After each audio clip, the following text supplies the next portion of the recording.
Bab 933. Karina memarahi pria itu. Karina sedang mengobrol dengan kakaknya di ruang kerja selama beberapa saat dan dia berulang kali mengingatkannya untuk tidak menyentuh barang-barang Kevin.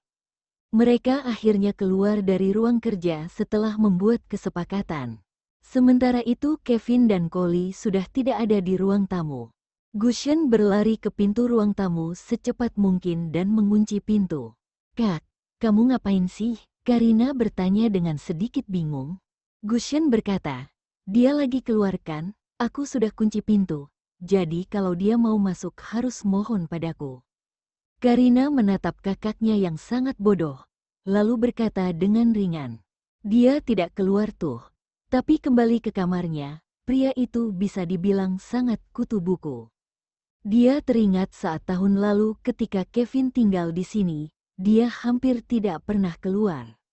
Ruang tamu dan kamar adalah tempat dia menghabiskan banyak waktu. Gushen menyentuh hidungnya dengan sedikit malu, menghela nafas dan mengganti topik pembicaraan. "Karina, aku tidur di kamar mana?" Gushen merasa kalau Kevin adalah orang yang berbahaya dan diam-diam memutuskan bahwa jika Kevin tidak pergi dari rumah adik perempuannya, maka dia juga tidak akan pernah kembali ke Kyoto. "Kak, ikut aku." Karina membawanya ke satu-satunya kamar kosong.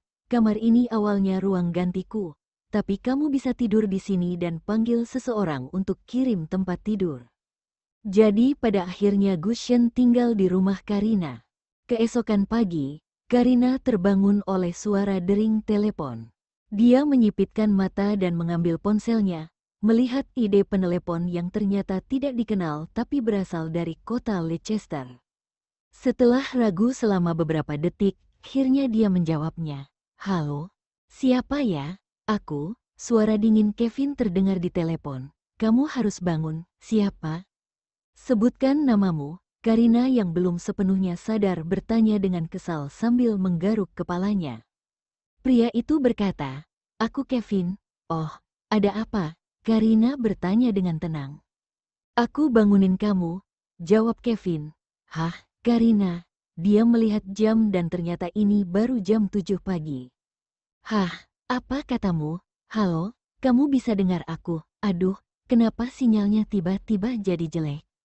Setelah Karina selesai bicara pada dirinya sendiri, dia melempar ponselnya ke samping. Kemudian berbaring lagi di tempat tidur dan berkata dengan sedih, "Kevin bodoh banget, pagi-pagi sudah ganggu padahal kan aku lagi bermimpi. Cepat atau lambat, aku pasti akan bunuh dia." Di ruang tamu, Kevin sedang duduk di sofa dan kucing Collie sedang tidur di pangkuannya. Gushen duduk di seberangnya.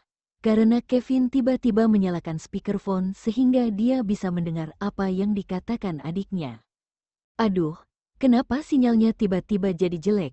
Dan setelah beberapa detik Gushen mendengar adiknya memaki, "Kevin bodoh banget. Pagi-pagi sudah ganggu padahal kan aku lagi bermimpi. Cepat atau lambat, aku pasti akan bunuh dia." Dan pada akhirnya tidak ada suara.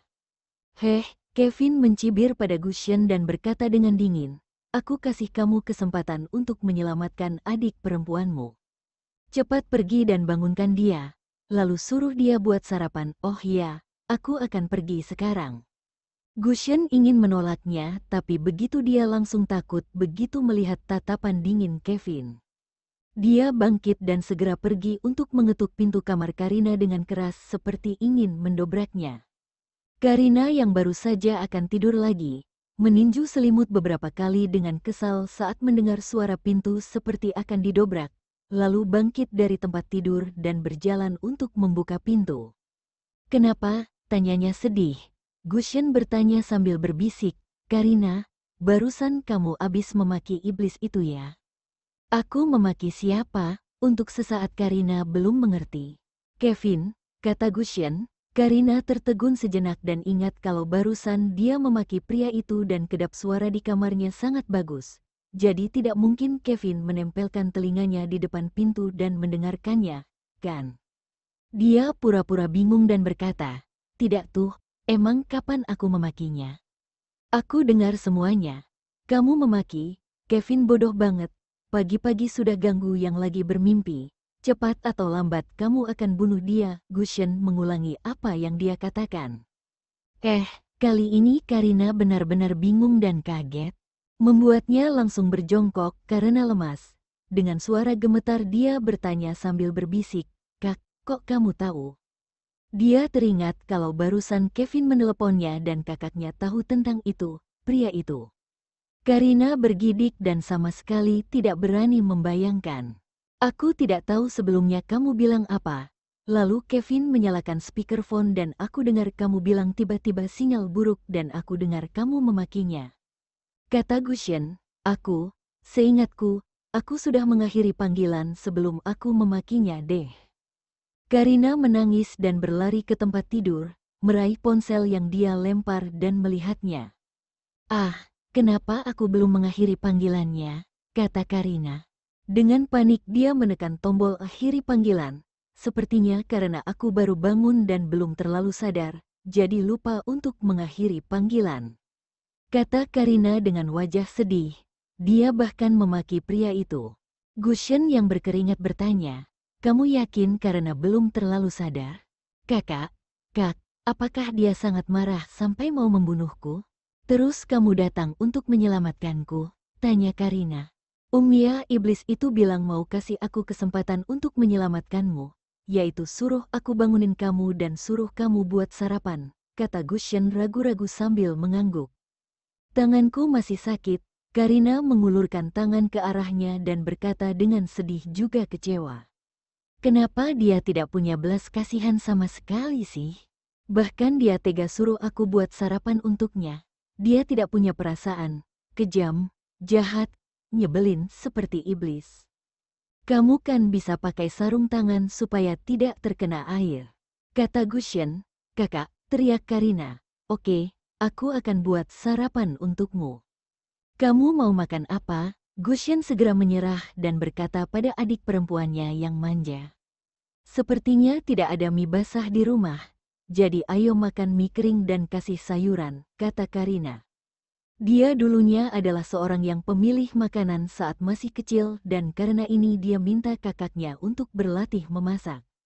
Kakaknya sangat jago saat memasak mie dan bahkan rasanya lebih enak daripada restoran. Gusion keluar dari kamar Karina dan ketika melewati ruang tamu, dia dengar Kevin berkata, "Kedepannya kamu tidak boleh lagi masuk kamar Karina." Gusion tertegun sejenak. "Aku kan kakaknya, kenapa tidak boleh masuk kamar adikku?" Kamu kan bukan ayahnya, lagi pula kalian itu tetap pria dan wanita. Kata Kevin. Gusion sangat marah sehingga hampir tidak bisa berkata-kata. Setelah beberapa saat dia berkata dengan marah, "Kevin, kamu itu cuma ahli gizi pribadi yang dibayar nenekku untuk adik perempuanku. Kamu keterlaluan, kan? Selain itu apa hakmu sampai berani mengendalikan kami yang bersaudara?" Bab 934. Apa kamu pernah dengar pernikahan dengan hantu? Kevin tidak marah saat mendengar Gusion mengatakan ini. Hanya menatapnya tanpa ekspresi. Kenapa? Gusion sedikit takut dengan ekspresinya tapi masih pura-pura berani dan menggertaknya. "Aku bilang fakta kok. Kamu kan cuma ahli gizi pribadi yang dibayar nenek untuk adikku. Kamu hanya perlu tanggung jawab atas makanan dan kesehatan adikku. Selebihnya kamu tidak punya hak." "Kamu pernah dengar pernikahan dengan hantu?" Kevin bertanya dengan dingin. "Pernikahan dengan hantu?"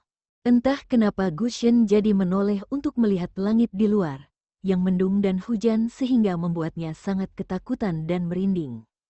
Kemudian dia mendengar Kevin berkata, "Adikmu Karina sebelumnya pernah menyentuh barang-barangku dan mulai sekarang dia terikat dan menikah denganku." Sebagai masyarakat modern, Gusion tidak takut pada apapun tapi dia takut pada hantu dan sejenisnya. Sekarang ketika mendengar Kevin mengatakan ini, dia tidak bisa menahan diri untuk berteriak, "Persetan!" lalu berbalik dan berlari menuju kamar Karina. Untungnya Karina tidak mengunci pintu. Saat Gusion memutar kenop pintu dengan tergesa-gesa, dia tidak lupa untuk menoleh ke arah Kevin karena takut pria itu akan tiba-tiba menyerangnya. Tapi dia lega saat melihat Kevin masih duduk di sofanya dan menatapnya dengan dingin. Setelah bersembunyi di kamar Karina, Dia langsung mengunci pintu lalu menyalakan semua lampu kamar dan berjalan menuju kamar mandi. Dia berdiri di depan pintu kamar mandi dan berteriak, "Karina, kamu di dalam kan?" "Ya, kenapa, Kak? Kamu tidak jadi buat sarapan?" Karina yang sedang cuci muka bertanya dengan bingung. "Karina, kamu?" Gushen yang bergidik tidak tahu harus mulai dari mana, menarik napas dan kemudian berkata, "Pria itu. Si Kevin, apakah sebelumnya kamu menyentuh barang penting miliknya?" Karina langsung berhenti mencuci muka. "Kakak, kamu kok bisa tahu?" "Sialan, Karina, kamu tahu pria itu hantu. Apa yang sebenarnya kamu sentuh? Sekarang kamu terikat dengannya dan dia bilang sudah menikahimu," kata Gushen dengan penuh semangat. Karina mendengus dan berkata, "Kak, semalam kamu nonton film hantu dan mimpi buruk waktu tidur ya? Sampai masih ketakutan, tidak? Barusan Kevin bilang kalau dia itu hantu. Barusan dia tanya apa aku tahu pernikahan hantu. Dia bilang kamu pernah menyentuh barang-barangnya dan akan jadi pengantin wanitanya." Gushen berkata dengan takut dan cemas, "Aku sudah bilang saat pertama kali aku lihat dia. Aku tahu ada yang tidak beres." Pemanas ruangan sudah jelas menyala tapi aku tetap merinding. Apalagi tatapannya yang tajam dan dingin. Dia sudah berusia 30-an tapi wajahnya masih kayak berusia 20-an. Dan dia terus terlihat awet muda karena dia itu hantu. Karina mendengarkan perkataan kakaknya yang semakin keterlaluan dan hanya bisa menahan diri. Lalu berkata, "Kamu tahu kalau dia hantu, tapi kenapa dia tidak bunuh kamu ya?" "Karena aku bisa lari cepat. Selama lariku cepat, hantu itu tidak bisa mengejarku," kata Gushen dengan sedikit bangga. Karena saat dia ada di SMA dan perguruan tinggi, dia selalu berpartisipasi dalam beberapa lomba lari dan selalu menjadi juara 1. "Kalau gitu, sekarang kan kamu tidak lari, tapi kenapa dia tidak mengejarmu? Gimana kamu akan jelaskan ini?" kata Karina yang ada di dalam kamar mandi. "Soalnya aku sudah kunci pintunya," kata Gushen. "Hantu kan bisa menembus tembok, kunci pintu itu tidak berguna dan dia bisa masuk dari jendela atau langit-langit," kata Karina sambil mencuci mukanya. "Sialan," Gushen berkata sambil merinding. Lalu dia melihat ke arah jendela yang ada lubang sekitar 20 cm.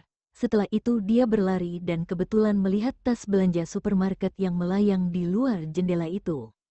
Gushen yang terkejut berteriak ketakutan, lalu melemparkan sesuatu dengan keras ke jendela sampai terdengar suara ledakan. Akibatnya jendela kaca itu langsung retak dan langit-langitnya juga retak.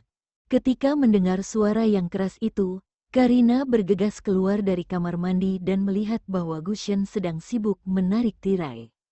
Setelah melihat jendela yang retak, Karina tahu bahwa Gushen sedang ingin menutupinya. "Kak, apa yang kamu lakukan?"